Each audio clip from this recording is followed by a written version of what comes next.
അപ്പൊ എല്ലാരും തമിഴിൽ കണ്ടു കാണുമല്ലോ. തഗ്ലെ സിനിമയുടെ റിവ്യൂയെ കുറിച്ചാണ് പറയാൻ പോകുന്നത്. സോറി, വീഡിയോയുടെ കുറച്ച് ഡിലേ ആയിപ്പോയി. ഇപ്പോഴാണ് സിനിമ കണ്ടു വന്നത്. അപ്പോൾ പടത്തിന്റെ റിവ്യൂയെ കുറിച്ച് കുറെ പേരൊക്കെ അറിഞ്ഞിട്ടുണ്ടാവുമല്ലോ. അറിയാത്തവർക്ക് വേണ്ടിയാണ് ഈ വീഡിയോ. അപ്പൊ ഈ ചാനൽ ആദ്യമായിട്ടാണ് നിങ്ങൾ കാണണമെങ്കിൽ എന്റെ ചാനൽ സബ്സ്ക്രൈബ് ചെയ്യാൻ മറക്കരുത്. അപ്പൊ കമ്മിങ് ടു ദ പോയിന്റ്, പടം എങ്ങനെയുണ്ട് ചോദിച്ചു കഴിഞ്ഞാൽ ഒരു വൺ ടൈം വാച്ചബിൾ മൂവി. അപ്പൊ പടം ആവറേജ് ആവാൻ കാര്യം ഓഡിയൻസിന്റെ എക്സ്പെക്ടേഷൻ മീറ്റ് ചെയ്യാൻ പറ്റാത്ത മേജർ ഫാക്ട് എന്താന്ന് വെച്ചാൽ ഇതിന്റെ സ്ക്രിപ്റ്റ് ആണ്. സ്ക്രിപ്റ്റ് വളരെ വീക്കാണ്. 38 വർഷങ്ങൾക്ക് ശേഷം ഒരു അടിപൊളി കോംബോ തിരിച്ചു വരുമ്പോൾ അവരുടെ പ്രീവിയസ് വർക്ക് വെച്ച് നമ്മൾ ഒരു എക്സ്പെക്ടേഷൻ ഉണ്ടാവുമല്ലോ, ആ എക്സ്പെക്ടേഷൻ ഇവിടെ തീരെ സാറ്റിസ്ഫൈ ചെയ്തിട്ടില്ല. ഫസ്റ്റ് ഹാഫ് വെച്ച് നോക്കുമ്പോൾ പടം വളരെ ഗുഡാണ്. പക്ഷെ സെക്കൻഡ് ഹാഫിലേക്ക് വരുമ്പോൾ പടം വളരെ സ്ക്രിപ്റ്റ് വൈസ് മോശമാണ്.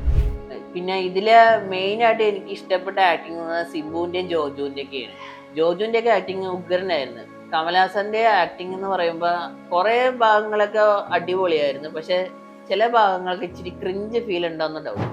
എന്തായാലും സിംബുവിന് പകരം ദുൽഖറിനെയാണ് ആദ്യം നോക്കിയത്. ഡേറ്റ് ക്ലാഷ് കാരണം ദുൽഖർ എന്തായാലും രക്ഷപ്പെട്ടു. അത് ഏതായാലും നന്നായി. പടത്തിന്റെ മേക്കിംഗ് ഒക്കെ അടിപൊളിയായിരുന്നു. പക്ഷെ സ്ക്രിപ്റ്റ് വീക്ക് ആണെങ്കിൽ പിന്നെ പറഞ്ഞിട്ട് കാര്യമില്ലല്ലോ. ആസ് എ സൈഡ് പടം വൺ ടൈം വാച്ചബിൾ ഒരു ആവറേജ് മൂവിയാണ്. അപ്പൊ അധികം പറഞ്ഞ് ബോറടിപ്പിക്കുന്നില്ല. ഇത്രയൊക്കെയാണ് പടത്തിനെ കുറിച്ച് പറയാനുള്ളത്. അപ്പൊ പടം കണ്ടവരുണ്ടെങ്കിൽ കമന്റ് ചെയ്യുക, കാണാത്തവര് അത് നിങ്ങളുടെ ഇഷ്ടം.